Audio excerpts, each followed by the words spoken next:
میں آپ کے سامنے چند گناہ اس کے عذاب بیان کرتا ہوں. اللہ کرے کہ ہم سچی توبہ کر کے یہاں سے اٹھے. میرے بھائی کا یہ سوئم ہمارے لیے تبدیلی کا سبب بن جائے. موت تبدیلی کا سبب ہی نہ بنی.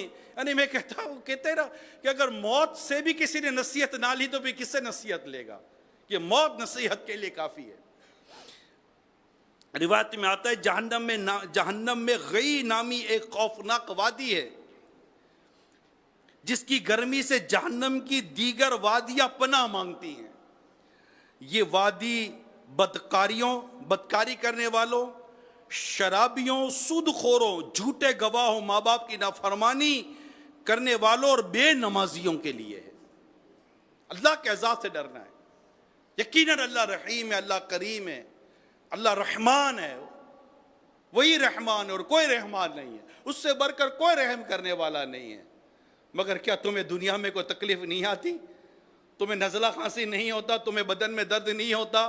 تمہیں دکھ درد پریشانی نہیں آتی؟ آتی ہے نا. تو جس طرح جیتے جی تمہیں پریشانی آتی ہے، اس طرح کیا مرنے کے بعد تمہیں پریشانی نہیں آ سکتی؟ وہ قہار بھی ہے، وہ جبار بھی ہے. اس سے اپنے نافرمانوں کے لیے جہنم تیار کر رکھی ہے. بندہ سچی توبہ کرے بس. حضرت سیدنا ابو ہریرہ رضی اللہ تعالی عنہ سے روایت ہے، اللہ کے آخری نبی صلی اللہ تعالی علیہ وسلم کا فرمانی عبرت نشان ہے جس کو اللہ عز و جل نے مال عطا فرمایا اور اس نے اس کی زکوٰۃ ادا نہ کی تو قیامت کے روز اس کا مال ایک گنجے ازدہے کی صورت میں بنا دیا جائے گا کہ اس ازدہے کی دو چیتیاں ہوں گی جو اس کے بہت ہی زہریلے ہونے کی نشانی ہے، اور وہ اژدہا اس کے گلے کا توق یعنی ہار بنا دیا جائے گا جو اپنے جبڑوں سے اس کو پکڑے گا اور کہے گا میں ہوں تیرا مال، تیرا خزانہ. اللہ تعالیٰ آپ کو اور مجھے گناہوں سے بچنے کی توفیق عطا فرمائے. ماں باپ کی نافرمانی کرنے والوں کو بھی اللہ تعالیٰ کی بارگاہ میں سچی توبہ کر لینی چاہیے کہ حدیث پاک میں جس نے اس حال میں صبح کی کہ اپنے ماں باپ کا فرما بردار ہے، اس کے لیے صبح ہی کو جنت کے دروازے کھول دیے جاتے ہیں.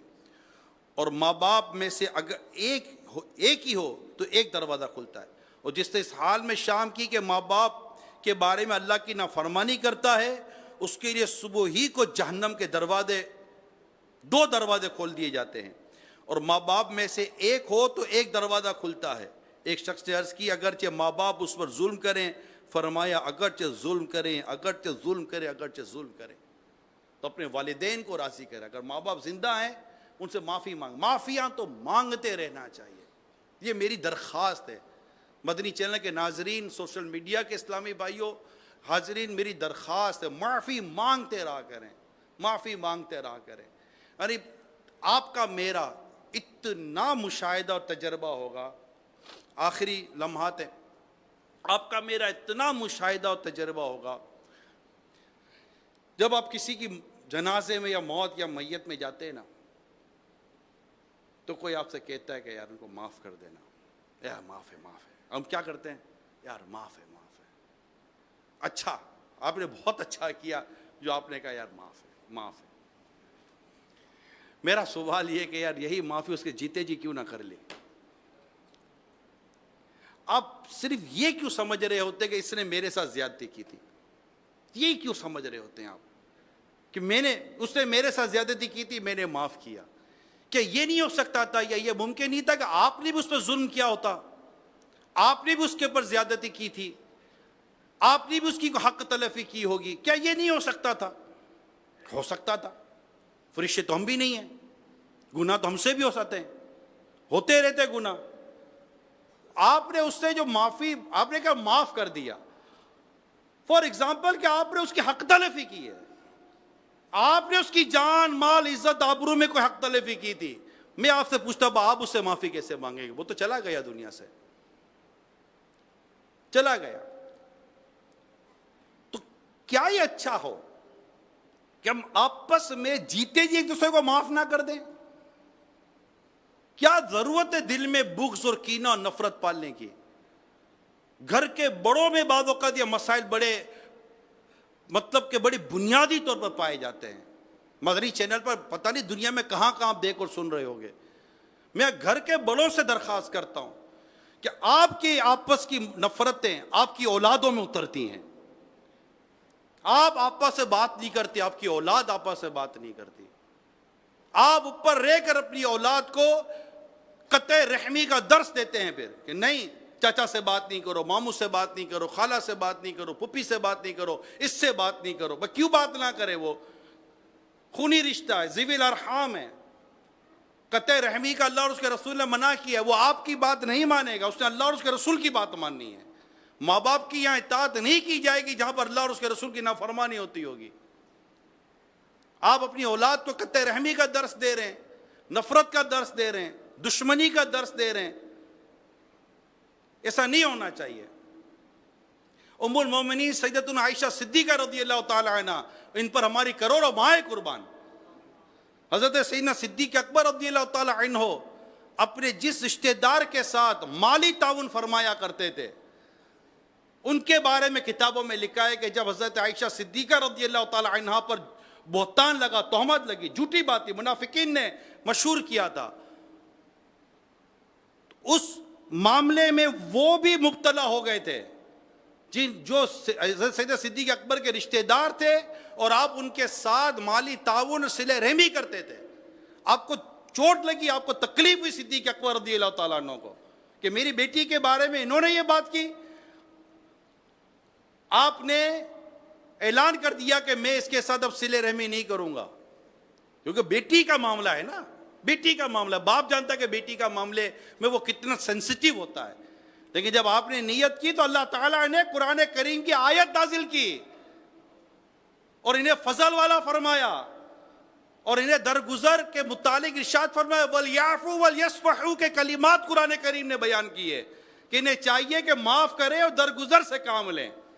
درگزر سے کام لیں, معاف کریں. وَلْيَعْفُوا وَلْيَصْفَحُوا فرمایا کیا تم اس بات کو پسند نہیں کرتے کہ اللہ تعالیٰ تمہاری مغفرت کر دے؟ صدیق اکبر رضی اللہ تعالیٰ عنہ نے انہیں معاف کیا اور ان سے اپنا جو صلہ رحمی کا معاملہ تھا جاری رکھا. اللہ تعالیٰ نے اس کو پسند نہ فرمایا. آج ہم اپنے خاندانوں رشتہ داروں میں جو دوریاں کر کے بیٹھے ہوئے ہیں, تو آنا ہوتا ہے, بھلے کہتے میں اس کے جنازے میں بھی شرکت نہیں کروں گا, میں موت مرے تو ہم چہرہ نہیں دیکھوں گا. سب آتے ہیں یار, 20 سال 25 30 سالوں کے بعد ہم نے رشتوں کو ملتے ہوئے میں نے دیکھا ہے کس طرح خاندان آپس میں 20 30 سال کے بعد ملے. لیکن پھر کیا ہوتا ہے, میت پر آتے ہیں, موت پر آتے ہیں, پھر ملتے ہیں. وہ تو چلا گیا, اور اگر جانے والا خود خدا نہ خواستہ قطع رحمی کر گیا تھا اور یہ ساری بنیادیں وہ کھود کر گیا تھا, تو وہ غور کرے کہ اس کا کیا ہوگا. اللہ سچی توبہ کی توفیق عطا فرمائے. قطع رحمی کی شریعت میں اجازت نہیں ہے, صلہ رحمی فرمایا گیا. اچھا سلوک کرو. صلہ رحمی کی تعریف یہ ہے, جو رشتہ داروں کے ساتھ اچھا سلوک, حسن سلوک کرنے, اس کی تعریف یہ ہے, اس کی ڈیفینیشن یہ ہے کہ مطلب وہ اگر تمہارے ساتھ برائی کرے تبھی تم اس کے ساتھ بھلائی کرو, کیونکہ جو یہ کہتے ہیں نا اس سے اچھا کیا تو میں اچھا کروں گا نا. تو بہار شریعت میں لکھا ہے کہ یہ تو ادلا بدلا ہے کہ اس سے اچھا کیا تم اچھا کرو, اس سے برا کیا تو برا کرو گے. نہیں, صلہ رحمی یہ ہے جو تجھ پہ ظلم کرے اسے معاف کر, جو تجھ سے توڑے اس سے جوڑ, اور جو تجھے محروم کرے اسے عطا کر. یہ حدیث پاک میں یہ تینوں چیزیں حدیث میں بیان ہوئی ہیں. تو کیا یہ اچھا ہو کہ آج جو آپ دنیا کے کہاں کہاں دیکھ اور سن رہے ہوں گے, اگر آپ جانتے ہیں کہ یار میرے خاندان یا میرے رشتہ داروں میں کچھ دوری فاصلے ہیں, ٹھیک ہے, آپ بڑے ہو جاؤ یار, اس کی غلطی آپ معاف کر دو. آپ دنیا میں لوگوں کو معاف کرو, اللہ تعالیٰ آپ کو معاف فرمائے گا. تم رحم کرو, تم پر رحم کیا جائے گا. تم معاف کرو, تم معاف کیے جاؤ گے. اور صلہ رحمی کرنے سے کی برکت دیکھیے کہ اللہ تعالیٰ بری موت سے بچاتا ہے. صلہ رحمی کرنے والے کو اللہ بری موت سے بچاتا ہے, اس کی عمر میں برکت دیتا ہے, اس کے رزق میں برکت دیتا ہے. تو معاف کر دیں. موت کے بعد قبر پر میت پر آ کر, جنازے میں آ کر یہ عموماً لوگ کہہ دیتے ہیں, ہم بھی مائک پر اعلان کرتے ہیں, میں نے بھی اعلان کیا تھا, آپ میں سے کئیوں کے اعلان ہوتے ہوں گے, معاف کر دیں. میں نے ترکی میں ایک بار نماز جنازہ اٹینڈ کی تھی استنبول کے اندر کسی کی, تو وہاں بھی اسی طرح کے اعلان ہوتے ہیں, معاف, سب کو معاف. اتنا بڑا مطلب وہاں جنازے کی نماز تھی, تو ہم نے جمعہ پڑھا, جمعے کے بعد ہم نے جنازے کی نماز میں شرکت کی. اتنی مطلب کہ مخلوق تھی نماز جنازہ میں, مگر وہی اعلان, معاف معاف معاف معاف. وہاں بھی یہی چیز تھی, معاف معاف. یعنی اچھی چیز ہے, یہ کرنا چاہیے معافی کا معاملہ تاکہ خلاصی ہو جائے. لیکن میری بد درخواست یہ ہے کہ جیتے جی کیوں نہیں یار. آج سانسیں آپ کی ہیں, آج صلہ رحمی کر لیں, معاف کر دیں, درگزر سے کام لے لیں, انشاءاللہ عز و جل خاندان ملیں گے.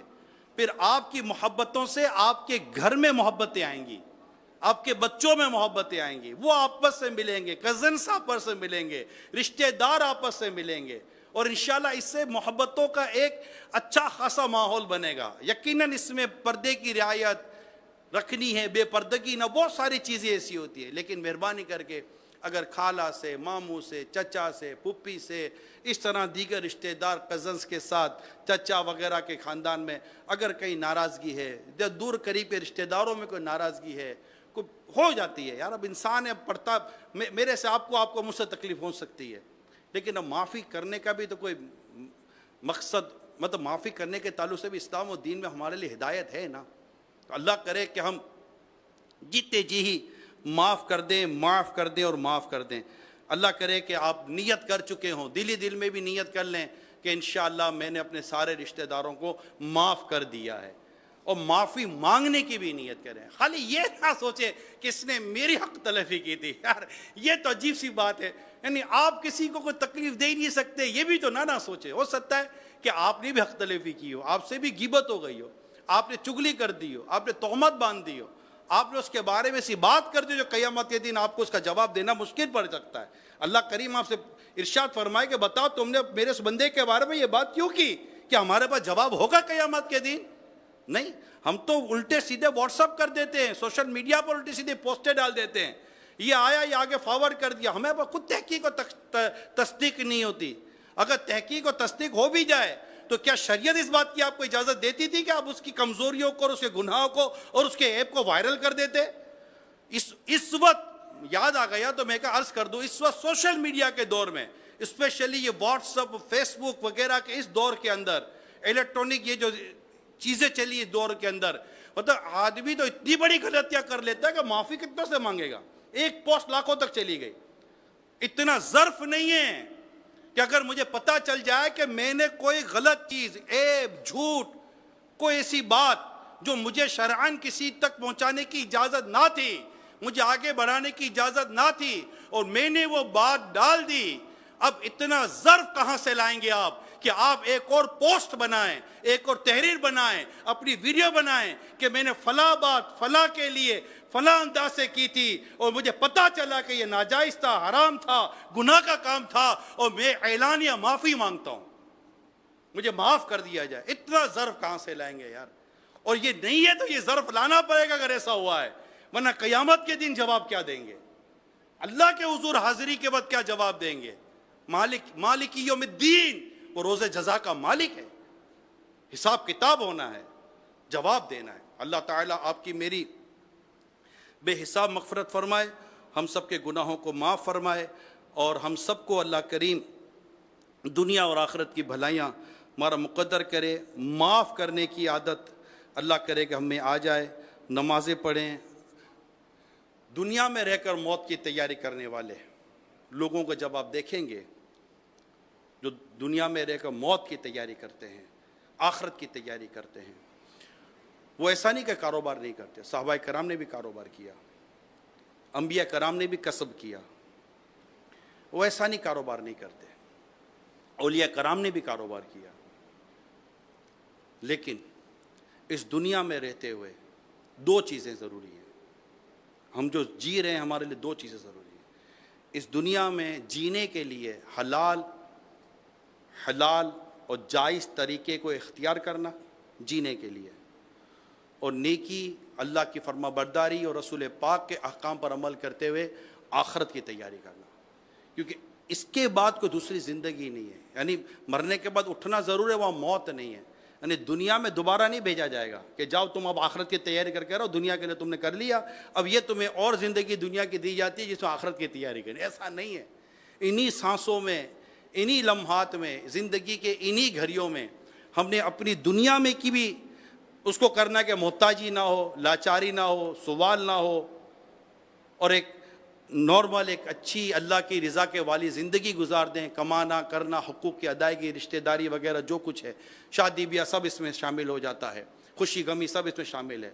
اور ساتھ ہی ساتھ نمازوں کی پابندی، حرام سے بچنا، جھوٹ نہ بولنا، غیبت نہ کرنا، ایک مٹھی داڑھی صلی اللہ تعالی وسلم کی سنت پر عمل کرنا کہ داڑھی منڈانا حرام، ایک مٹھی سے گھٹانا بھی حرام ہے، اور دیگر بدنگاہیوں سے، فلمی ڈرامے، گانے بازوں سے بچ کر محض اللہ کی رضا والی زندگی گزارنے کی بندہ کوشش کرے، اور دنیا میں بھی اپنے آپ کو بہتر کرے کہ دنیا بھی بہتر رہے، آخرت کی بھی بہتری کی کوشش کرتا رہے۔ اللہ عمل کرنے کی توفیق عطا فرمائے۔